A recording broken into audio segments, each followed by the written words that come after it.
चलिए आज शुरू करते हैं लेजिस्लेटर वाला पार्ट, जो कि हमें करना था। गवर्नर तक तो हमारा हो गया था, ठीक है। जो लेजिस्लेचर की बात करते हैं, ठीक है। Up to 1861 it was in the hand of British, okay. Legislative council of north west provinces and Awadh was constituted on 5 January 1887 with 9 nominated member, okay. तो लेजिस्लेटिव काउंसिल हमारी बनी किसका किसका, अवध का और नॉर्थ वेस्ट प्रोविंसेस, दोनों को मिला के कॉन्स्टिट्यूट की गई। कब की गई? 5 जैन को 1887, okay. First meeting of this legislative council was happen on 8 January 1887, okay.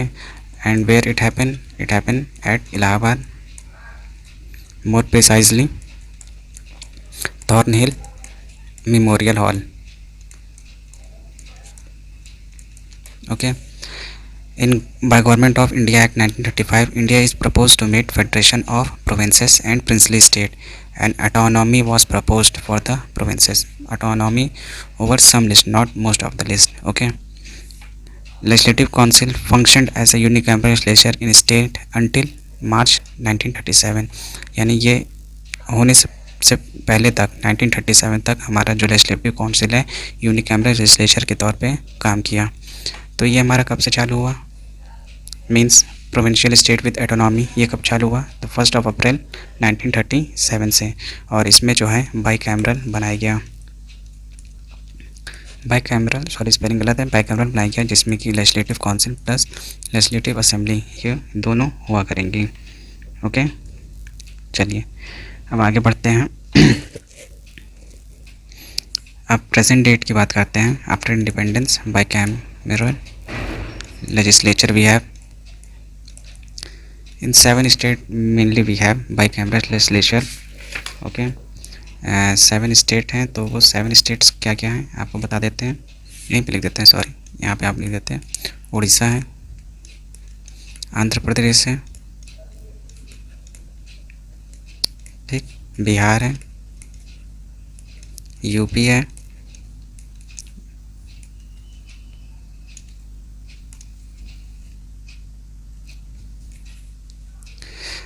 आपका महाराष्ट्र है, ओके। और क्या बचा आपका? कर्नाटक, कर्नाटक है, तेलंगाना है, ओके। 7 हो गए होंगे, 1 2 3 4 5 6 7, ओके।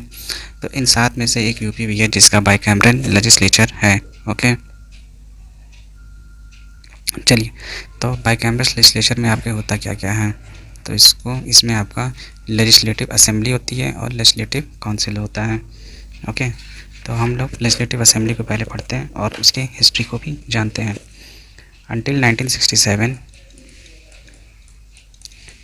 हमारे पास जो है कितनी सीट हुआ करती थी? 431 सीट लेजिस्लेटिव असेंबली में होता था, जिसमें जो है आप देखेंगे अगर तो 430 इलेक्टेड सीट प्लस 1 जो है एंग्लो इंडियन के लिए हुआ करता था, ओके।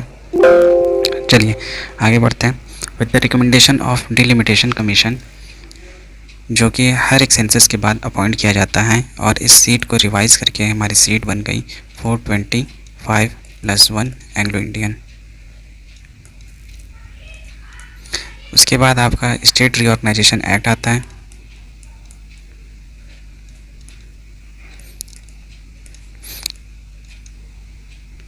ठीक, जिसमें आपका यूपी और उत्तराखंड बनता है।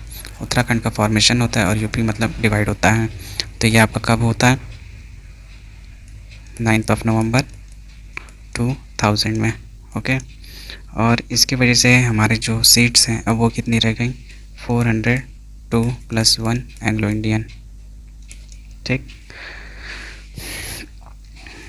और इन सब में अगर आप फैक्ट की बात करें, पहली लेजिस्लेटिव असेंबली कब बनी? अच्छा बताइए, ये क्वेश्चन हो सकता है। 8 मार्च 1952। और अब रिसेंट में कब बनी है लेजिस्लेटिव असेंबली? ये तो आपका फर्स्ट हो गया। अभी कौन सी चल रही? चलिए नंबर बताते हैं। तो अभी चल रही है 18th लेजिस्लेटिव असेंबली हमारी फॉर्म हुई, ठीक। कब हुई? 11 मार्च को 2022, okay. Now we move on to, अब हम रिजर्वेशन वगैरह भी देख लेते हैं।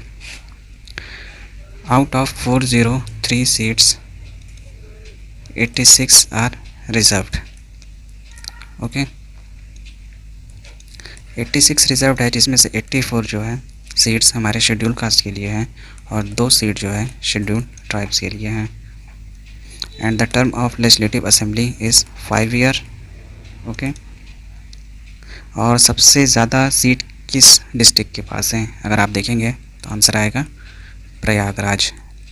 Old name is Allahabad. Total number of seat, they have 12 seat. This is maximum number of seat having a district. Okay, now we move on to where we move on to legislative council. Okay,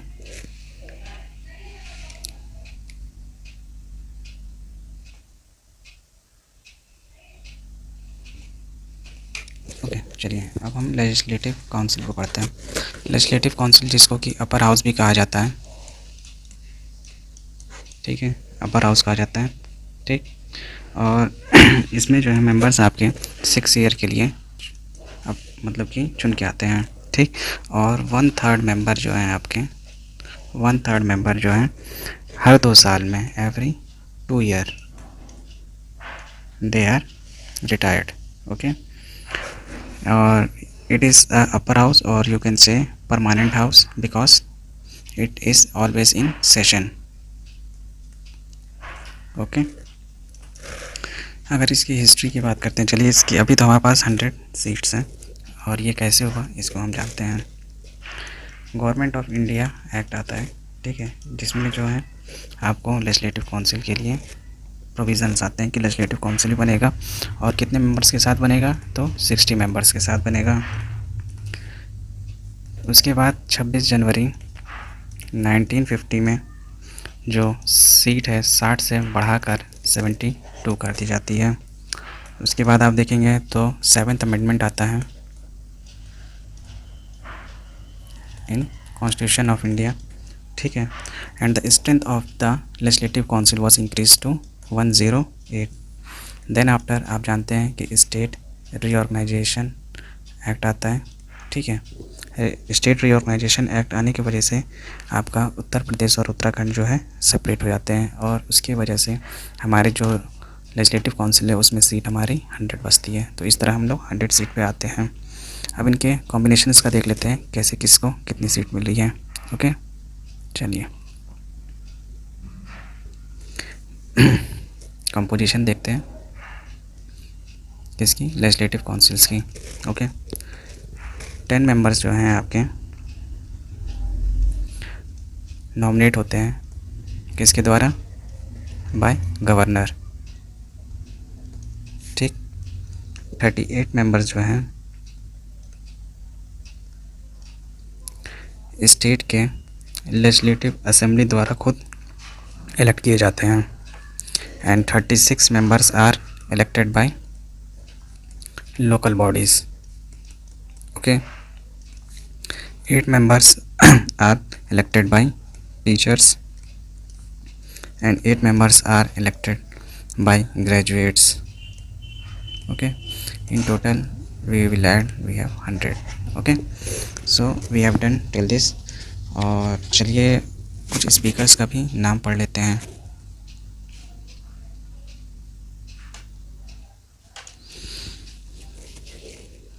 जैसे कि speaker हम पढ़ लेते हैं इनके। देखिए, legislative assembly, legislative council, ये मैंने यूपी स्पेसिफिक बताया है, इनके प्रोविज़न्स मैंने नहीं बताए हैं अच्छे से, ठीक है। अगर उसको करेंगे तो वीडियो लंबी हो जाएगी। अभी हमें जो है एग्ज़ाम ओरिएंटेड रहना है, इसलिए मैं इसको शॉर्ट करने की कोशिश कर रहा हूँ। जो इंपॉर्टेंट है वही बता रहा हूँ। बाकी आप पॉलिटिक्स जो बुक पढ़े होंगे उससे आप एक ओवरव्यू ले सकते हैं और स्टेट स्पेसिफिक पढ़ लेंगे तो वो स्टेट के पीसेस में काम आ जाएगा। ओके, तो स्पीकर्स देख लेते हैं। पहले फर्स्ट स्पीकर कौन थे, पुरुषोत्तम दास टंडन। ओके, ये कब से कब रहे, 31 1937 से, और ये कब तक रहे हैं, ये रहे हैं आपके 10/8/1950 तक। ओके, सेकंड नंबर पे आप देखेंगे तो नफीसुल हसन रहे हैं और ये कब से कब तक रहे हैं? 21/12/1950 से 19/5/1992 तक। ओके ना, थर्ड वन आप देख लीजिए। हम शुरू के 3 और लास्ट के 3 ही हम लोग देखते हैं, ठीक। उन्हीं में से क्वेश्चन आता है तो आता है, नहीं तो टॉपिक्स नहीं आएगा। अगर आ रहा है इसे और नाम पूछ रहे हैं तो शुरू का 3 या लास्ट का 3 में से ही कोई पूछेगा, क्योंकि पूरी लिस्ट याद करना तो नामुमकिन जैसा है, ठीक।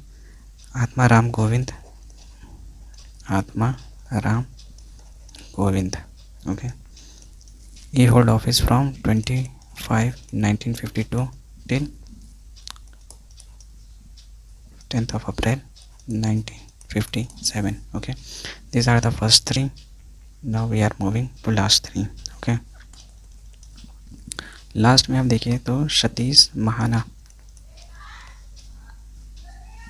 which is at 23rd number. Okay, Satish Mahana, इन्होंने होल्ड की ऑफिस 29 मार्च 2022 और प्रेजेंट डेट तक, अभी तक जब तक वीडियो बना रहा हूँ यही है। ओके, और आप देखिए इनसे पहले जो है हृदय नारायण दीक्षित थे, जिन्होंने 30 मार्च 2017 से ऑफिस होल्ड किया था और 29 मार्च 2022 तक इन्होंने ऑफिस होल्ड किया रहा। और 21 आपके माता प्रसाद पांडे थे, ओके, जिन्होंने 13 अप्रैल 2012 से 30 मार्च 2017 तक ऑफिस को होल्ड किया रहा। तो ये शुरू के 3 और लास्ट के 3 ही आते हैं। ओके, आगे बढ़ते हैं।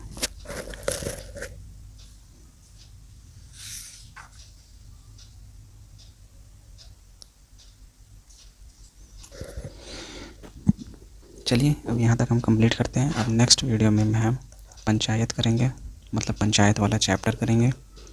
ओके, अर्बन लोकल्स बॉडी, ठीक है, अर्बन बॉडीज़ भी करेंगे, ठीक। और ये दोनों बहुत ही ज़्यादा इम्पॉर्टेंट हैं, ठीक, क्योंकि इनसे क्वेश्चन आता ही आता है। एंड उसके बाद हमें हाई कोर्ट करना है, ठीक है, एंड सबऑर्डिनेट्स कोर्ट्स भी करने हैं। ओके, चलिए, थैंक यू। लाइक और सब्सक्राइब ज़रूर करें।